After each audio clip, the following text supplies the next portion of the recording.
Hey everyone, Tony Ivanov here, lead trader of TradeBuddy, back at it again with another day trading video lesson. And today we're going to be looking at a watch list that I have compiled, looking at some potential trades for tomorrow and the next coming days.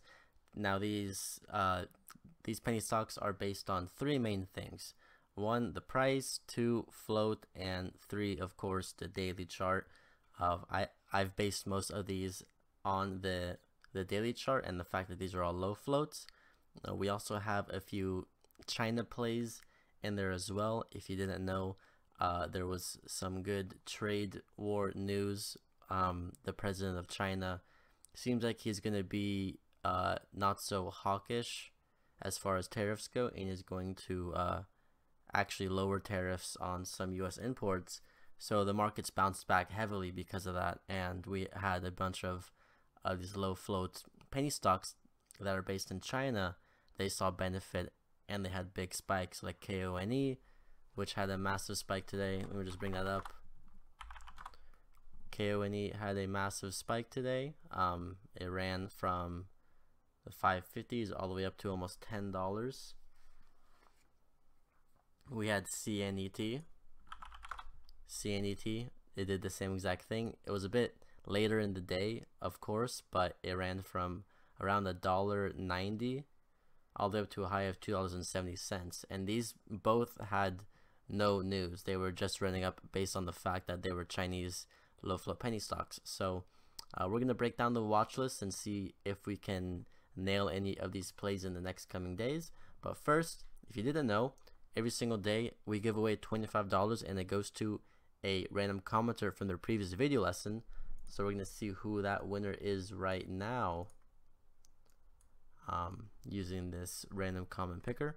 Now all you need to do if you want to enter the raffle is leave a like, leave a subscription, and leave a comment down below, usually asking a question. That's more preferable. But here's Ricardo Gonzalez. He says, "Appreciate your video, Tony. Thanks for the support, man. I really do appreciate it. Make sure you send me a YouTube message with your PayPal email address, and I'll send over that $25 whenever I get your information." So now that we have that out of the way, the way that we made this list is I just used my low float scanner on Trade Ideas. It's called the TradeBuddy preset scanners. And if you join the mentorship program, or if you join one of the chat rooms as a yearly service, you get these for free. So the first one we're gonna look at is NURO. This had a nice midday move on a news halt. The report results of large clinical study of Quell wearable pain relief. So this had a spike up through the 200 moving average of around $1.83 until it lost all its volume and basically sold off all of its gains. Now this spike did happen in midday, so it is understandable that it couldn't hold its gains, but we could potentially see this have another run tomorrow, because if we look at the KONE chart, KONE yesterday, it had kind of the identical huge long wick, huge top wick, because yesterday it also spiked, but then it completely sold off. One thing I do want to note about KONE is that I was looking at the 15-minute chart, and looks like on the 15-minute chart, whenever we bounce off the 50 moving average, it seems like it rounds up and gets some huge volume. So not saying that this will happen with KONE, but if we do hold this 50 moving average and we can break over 775, that could bring in a bunch of hype and volume, because we have the same type of thing here down here. You simply buy the first green candle to make a new high, and if you did that on KONE today, you would have bought in at around the $5.50 area, and you would have rode this all the way up for almost $5 per share. So NURO looks like it's rounding out on the 15-minute, so this could definitely hold support at around $1.42. And then if it can squeeze above, say, $1.50, it could definitely see some volume and a retest of high of days. So definitely keep that on watch. Next is AVGR. Now I'm not going to go through every single one of these plays. Like I said, you can view the entire watch list on my website. It'll be up after this video, and I'll also have it on my Facebook in the Trade Buddy Facebook group, and of course the Trade Buddy Premium section on my website. So AVGR, it was running in after hours. Let me just bring up extended hours. Had a nice U-shaped breakout, and then it continued its run into the after hours. But it still has this major resistance at $1.85. I have that wrong. It says $1.88. That it needs to break if it wants to do a nice gap fill. If it gets over $1.50, it should definitely see some nice volume come in and potentially break it through that $1.85 level. NSPR is a very beat down chart with with a low float of 1.63 million shares. Has a nice ABCD that's forming on the daily chart. So if we can get a break over $1.25, we could see that pattern complete.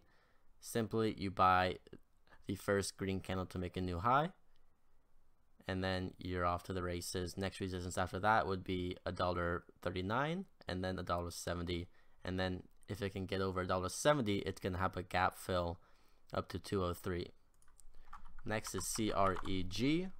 Had a nice little pop today on basically the exact same thing that made KONE and CNET run.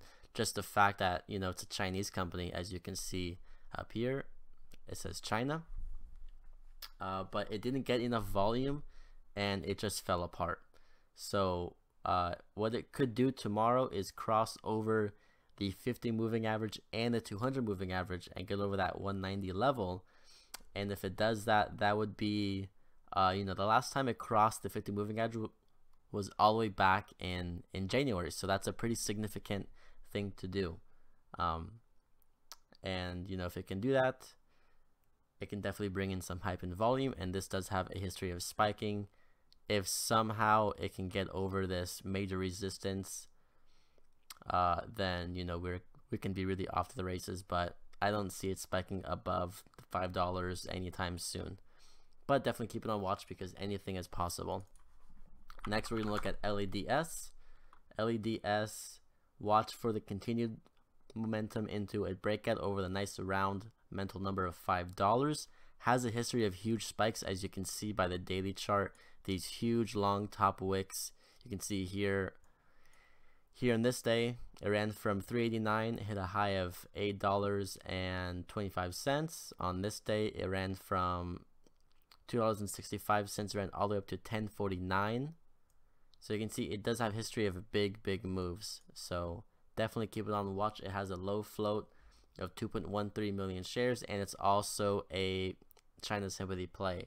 So if we can have any more news come out tomorrow regarding this China trade war, and it's positive news, we could definitely see some day two continuation on these Chinese plays. That's why I have them listed down here as well, just to have them in my mind. So when I see them pop up on my low float mover scanner, I already know, okay, wait, that's a China play, so it's not going to take me as long to make a choice on buying it or not buying it. So then after that, last but not least, is good old DCIX. Now DCIX usually never does run, usually always falls apart.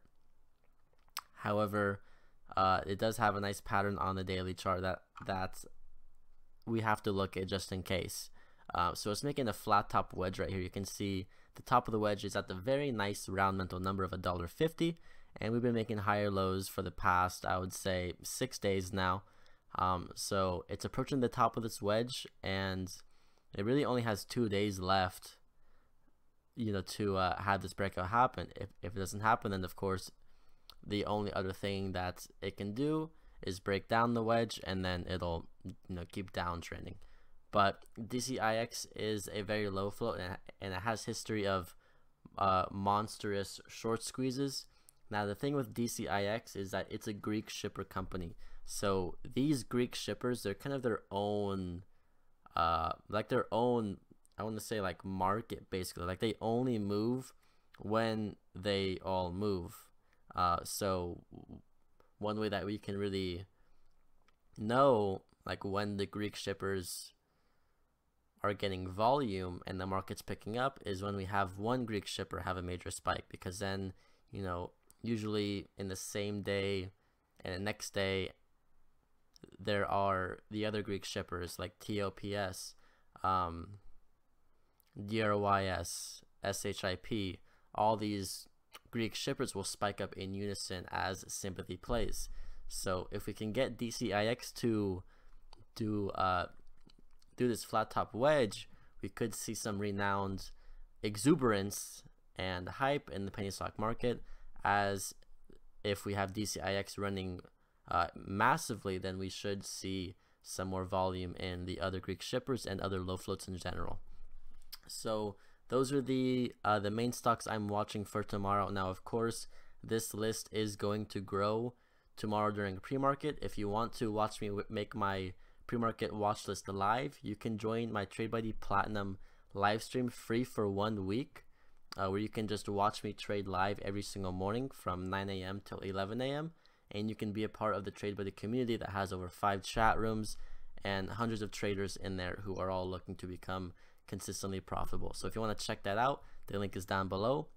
By the way, if you do join my mentorship program, you get lifetime access to that chat room and live stream. So it's a very good value. That link is down below as well. Don't forget, if you want some free content, click the first link down below and get my free ebook of how to day trade every morning. It has some amazing tips and tricks of how you can gain thousands of dollars per day just by trading a few hours every morning. There's a lot of information in there that has helped me and dozens of other traders just refine their strategies and understand how these spikes happen and how to capitalize on them. So hope you guys enjoyed this lesson. If you did, leave a like, leave a comment, leave a subscription. Let me know if you traded anything down below, and let me know if you have any additions to this watch list. You know, just some main things that I do require is that it should be low priced, it should have a low float of at least under 10 million shares, and it should have a good daily chart that shows that it is primed for some sort of technical breakout. Alright guys, so I'll see you guys in the TradeBuddy Premium chat room tomorrow morning for some pre-market analysis, and then I'll see you guys back on YouTube tomorrow for a market recap.